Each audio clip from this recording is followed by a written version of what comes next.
দোকানে মাল তুলতে পারছেন না, মোটামুটি ক টাকা বেচা কেন হয়?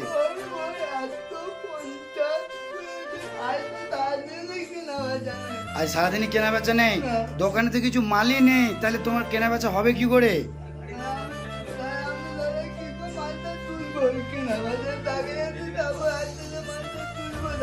আর তোমার বাবা তাহলে কি করে?